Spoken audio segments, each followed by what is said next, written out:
A very warm welcome to you. Many thanks for finding time to join us on the program this week. Now, don't forget to remain your source for all the latest happenings in the world of insurance. My name is Lucy Lugbe. Welcome to the show. On our lineup this week, first we join Faith and our guests, Mr. Steve Ajudwa, General Manager, Business Development, African Alliance Insurance PLC, and Mr. Marcel Okore, Head Individual Life, also of African Alliance, on CEO Rendezvous, where they discuss life insurance during a pandemic, the task before insurers. Speaking during the interview, Mr. Ajudwa said that any company with 5 employees that doesn't have group life insurance is already breaching the law as provided in the Pension Reform Act. Take a listen. Group life insurance is compulsory. Yes. For every employer of labor that has up to 5 employees. So any company that is not already having that policy is breaching the law. On this edition, also, we will bring you highlights from NICOM seminar for insurance and financial journalists in Uyo, Akwa Ibom State. The annual seminar provides a robust platform for interaction between the Commission and members of the press. The theme of the seminar was Digital Transformation of the Commission and Market Development Initiatives. Disclosing some of the ongoing projects at the Commission, the Commissioner and Chief Executive Officer of NICOM, Mr. O.S. Thomas, said that the solution to low insurance penetration in Nigeria lies in the enforcement of compulsory insurances. To take a listen. I believe that the penetration that we have been talking about over the years have a solution in the compulsory covers, that is the low-hanging fruits. Plus, of course, all the other extras we bring you each week on the program. So sit back, relax, and enjoy the lineup. Details in just a moment. Please stay with us.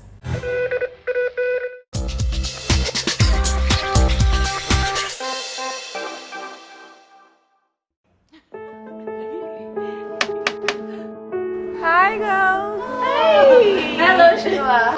Come right in. We've been waiting. It's amazing in here, Martha. You've done so much for yourself. Thank you so much, Sheila. Did she tell you she'll be getting her doctorate degree in a couple of weeks? Really? Yeah. Congratulations, girl. Thank you. So, to more successes, girl. Yeah. Cheers. Cheers. Wow, it's amazing what you and your brothers have achieved in the past 15 years, despite mom and dad being absent. All 4 of you are so stable, and you've achieved so much. Thank you so much, girls. Life may have dealt us an unexpected blow early in our lives, but Dad and Mom set us on a safe path to where we are today. They secured our future with life insurance from African Alliance Insurance PLC. We are not alone. All our life moments are kept on check with AAI. Wow, Yeah. This sounds so good, Amaka. Please, show us how. Of course. Get life insurance from African Alliance Insurance PLC. There's a plan to suit you and your family's needs.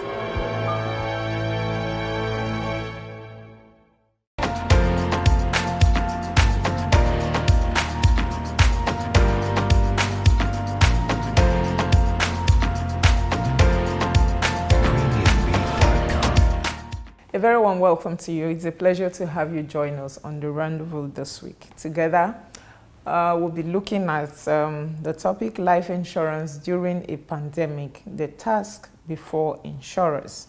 And to do justice to this topic, we've gathered 2 eminent personalities.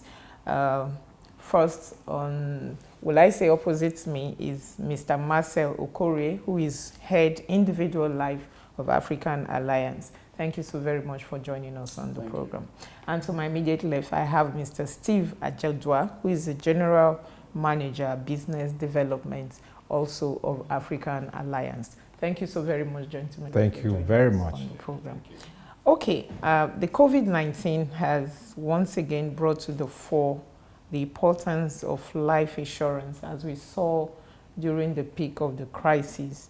We saw governments at all levels, federal, state governments, procuring life insurance for especially those in the healthcare system. But the question is, why was it that it's a crisis situation that propelled government at all levels to begin to look at the importance of life insurance for their workforce? Well, thank you very much. I would like to start first of all by saying that Actually, government have been looking towards the corridor of life insurance, but I think COVID became an enabler. There was something that was posted during that period that life insurance happened to be like the new sheriff in town. You understand? Because COVID was like a criminal that just came out in that period, and they needed to be a new sheriff that was going to address the malice of COVID. And life insurance became very appropriate at that particular time. It became a circuit breaker, so that like some of the people that were losing their lives, the financial compensation that was being paid to their family enabled life, you understand, to continue. And I think it's a good one for government, because it also showcased that insurance as one of the instruments in the financial sector came out to respond quickly and adequately at that particular point in time. So I think it's a kudos for the insurance industry. But what I want to say is that the insurance industry should take this period to take it to the next level. We shouldn't just wait for government at every point in time to be the one that will trigger the benefit of insurance and life insurance. So I want to say thank you to the government, and also it's a wake-up call for not only the government but the private sector to also take this, so that we'll take it to the next level. Thank you. Okay, Marcel, I don't know if you have something to chip into that. Okay. Basically, I mean, Steve basically has said most of the things that are quite relevant to this. So COVID came up, and it opened people's eyes to different things, both the public sector and the private sector. And what's on the street right now is that people value their life insurance policies better than they did a few months ago. And it's quite important, because there's nothing that stops us from keep providing value for people that we love. So it's very important that the people look at their family differently. But it's also unfortunate that it had to be COVID that made people see things this way. And it's what it is, really. Things do happen, and this happened this way. Okay, now I also know that in the thick of the pandemic, we also saw healthcare workers themselves demanding their employers to provide them with life insurance. And the question that easily comes to mind is, if you know that your life is of value to you, so to speak, why do you wait until there's a crisis before you demand your employer to provide that kind of service for you? There is a very big lesson for everyone in that event.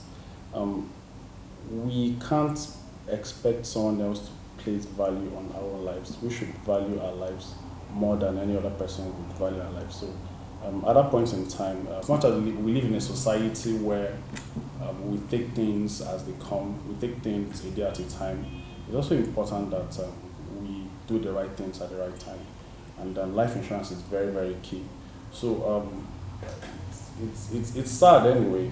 If you ask me, it's sad, but we just need to place a whole lot more value on our lives and take action to protecting it.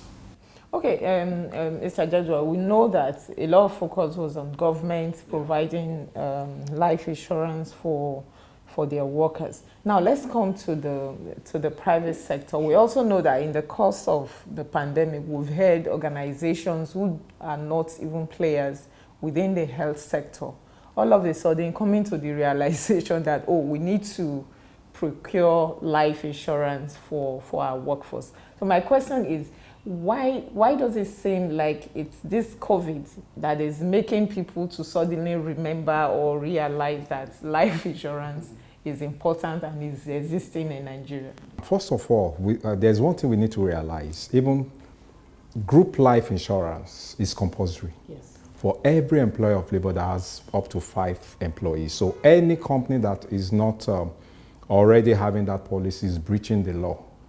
And recently, the DG of naicom made a statement that companies that have not insured their staff, they should be reported to the commission, because what they are doing is they are denying the right of their workers. So we don't need a COVID-1 or COVID-2 to come to tell us our responsibilities. So for every private sector, one thing they need to realize is the right of their employees, and they need to give them those rights. Let me also say one of the things that probably why people were not taking insurance before.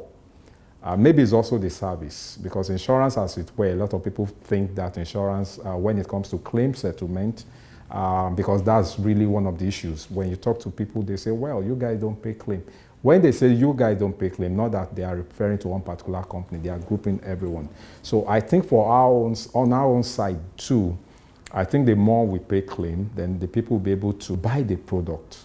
You know, it will be on autopilot. They will know that really that life insurance is a game changer for everyone. Because really, the past 2-3 weeks, there were many fire breaks and so many lives were lost.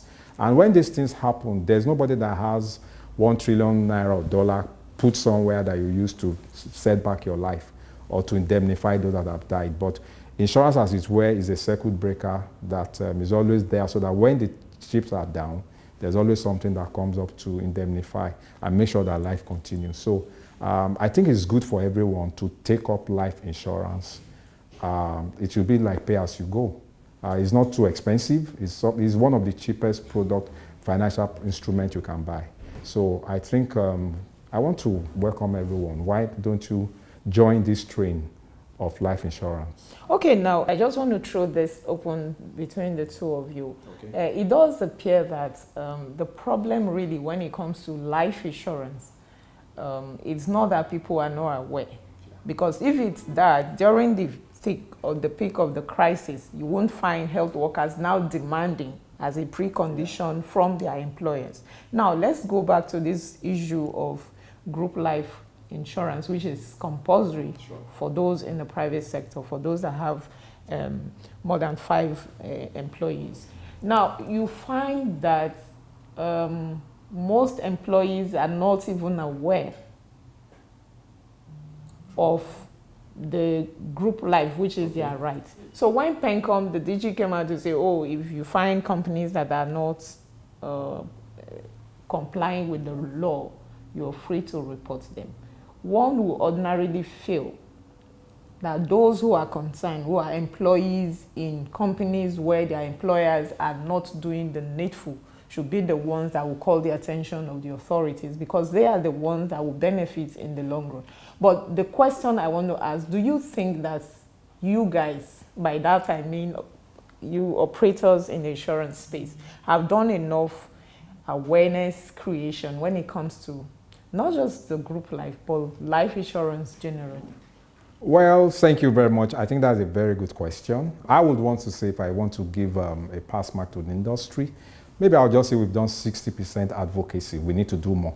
However, for me, I believe also in every company you have an head of HR. Is their responsibility to let the MD or the owner of each company they work in to know the importance of group life, because it's compulsory.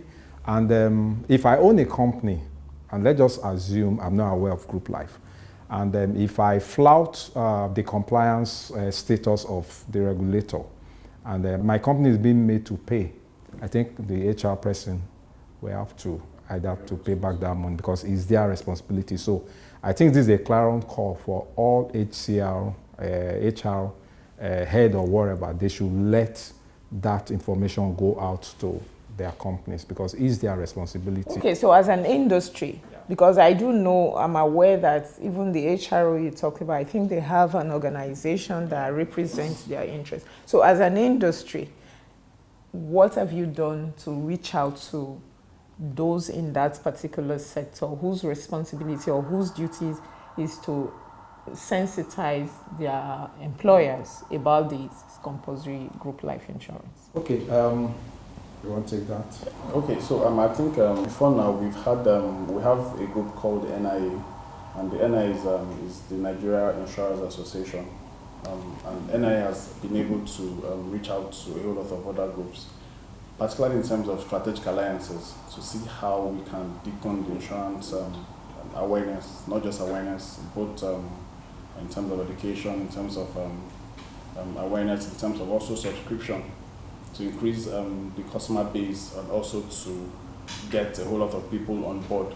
So NI has been able to do some of these things, also in terms of publicity. But at the same time, we believe that there still has to be some more work to be done. But like Steve earlier said, we've done about 60% of the whole work. We still have about 40% more to do. Or more, 40% or more. So it's important we pay attention to that 40% because we have a lot of people we've not included in the entire scheme of things. Okay, the Institute of Personnel Management, we've had interface with them in one or two occasions, but there are some other strategic things which I will not want to discuss now, for us to engage them effectively and to let them know their responsibility. We are discussing one or two of their members presently because that's how we can galvanize and get a quantum leap and a buy-in, and to enable them know that it's compulsory and they'll be doing the employees good if they do that. Okay, now you talked a little bit about part of the reason why it does appear that people are not easily open to the concept of insurance in Nigeria. Now, you talked about no settlement of claims, or people believe erroneously that insurance, when there is a claim, they won't settle. Now, during the course of the pandemic, we saw there was fear, especially among those in the health sector. But my question is,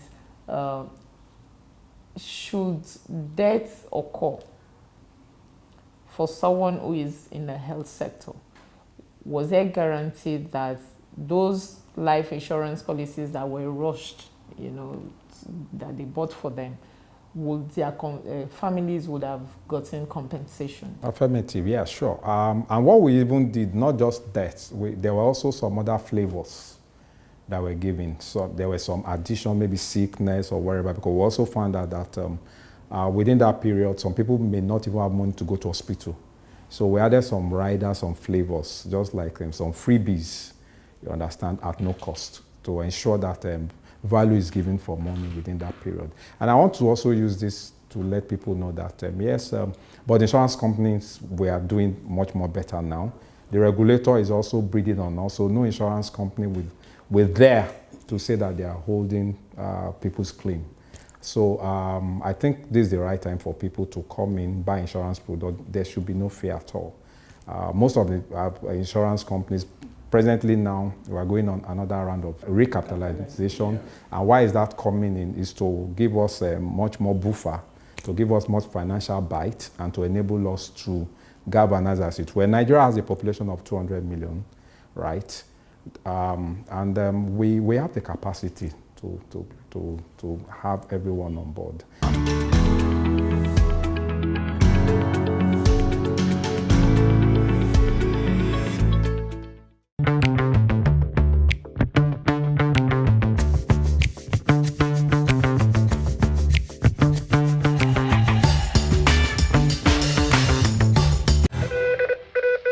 All right, welcome back. Moving on, we now bring you highlights of the NICOM seminar for insurance and financial journalists that took place at Ibom Hotel and Golf Resort in Uyo, Akwa Ibom State. The seminar, which coincided with the Independence celebration, is a constant on the Commission's annual calendar. Happy viewing.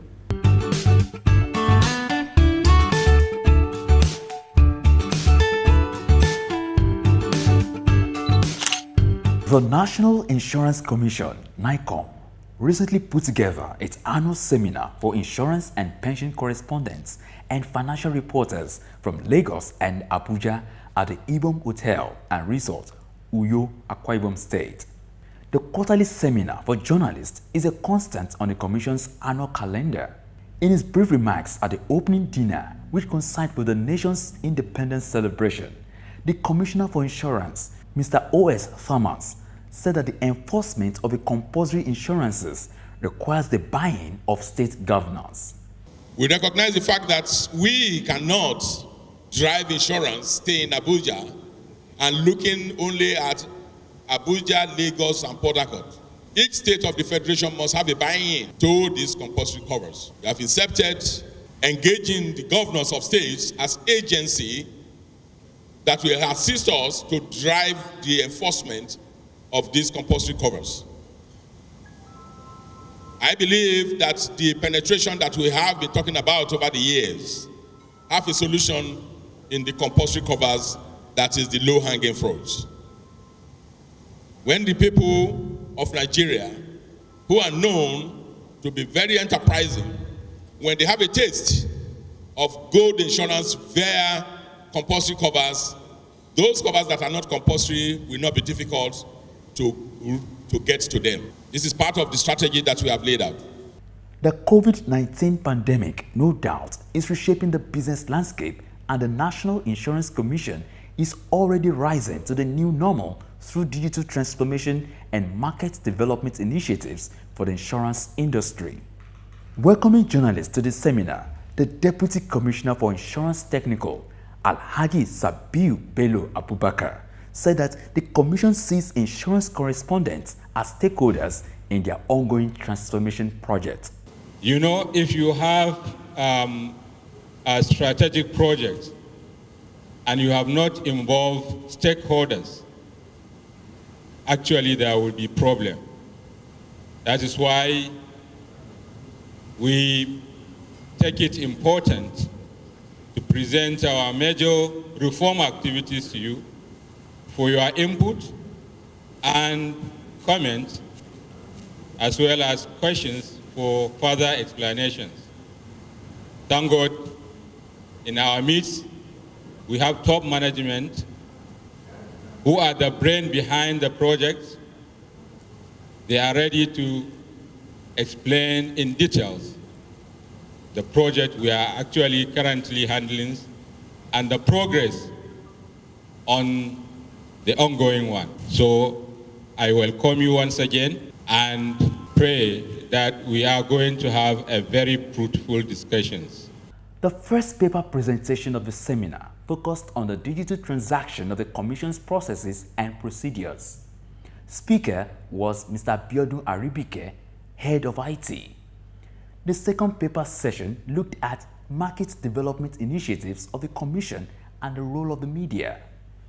Speaker was Mr. Adeyemi Abubakar, Assistant Director, Market Development, while the third paper presentation looked at insurance development in Nigeria, the financial inclusion option. Speaker was Mr. Suberu Sulaiman Darazo, Special Assistant to the DCT. The high point of the naicom seminar is an interactive session which affords journalists the opportunity to ask salient questions on some of the papers presented. On enforcement of compulsory insurances, I would like to know what the Commission has done to get it right this time, because I know that the problem with that is enforcement. And enforcement is not for the Commission to do, it's the law enforcement agencies. I was expecting you would tell us how much of commitment you've gotten from them to begin to enforce these policies. And lastly, on the financial inclusion, I know there was a target of achieving financial inclusion vision 2020. We're in 2020. I would like to know if Nigeria has achieved financial inclusion and whatever role that the insurance industry have played, if you could just bring us to speed as to what you have done in that regard. How much penetration the insurance sector has achieved. The target seems a bit ambitious, 40% from 1% in 2010. Secondly, what strategy do you have to drive this micro insurance? Because the last presenter said so far we have just 4 micro insurance companies and 4 takaful, insurance companies. What is the strategy for driving this? And the volume is also very low so far. So what's your strategy?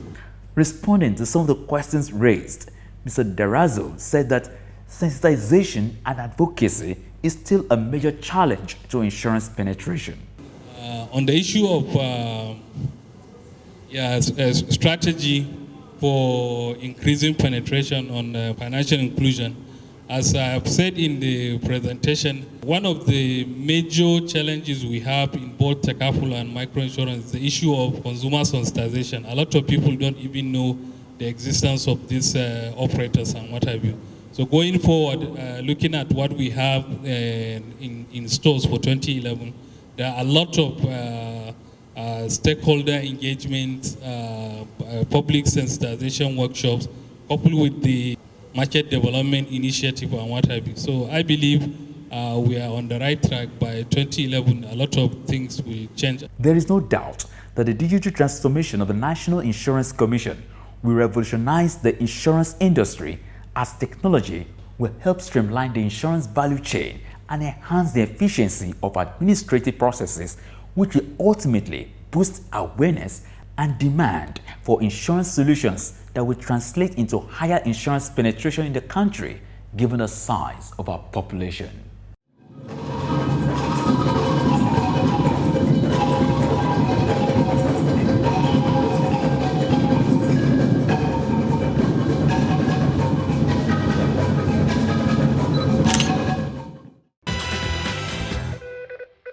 Alright, that's our time on the program this week. Many thanks for being a part of it. Join us again, same time, same station next week for a fresh package. In the meantime, feel free as always to connect with us on all our social media platforms. Now, if you miss any part of today's episode, you can watch it on our YouTube channel, Almond Finance TV. Don't forget to tune in to our flagship radio program, Waiting Insurance They Do Safe, every Wednesday live on Niger FM 102.7 at 9:45 a.m. courtesy of the Complaints Bureau Unit of NICOM. My name is Lucy Lugbe, and until next time, from the entire team, it's goodbye. Please stay safe.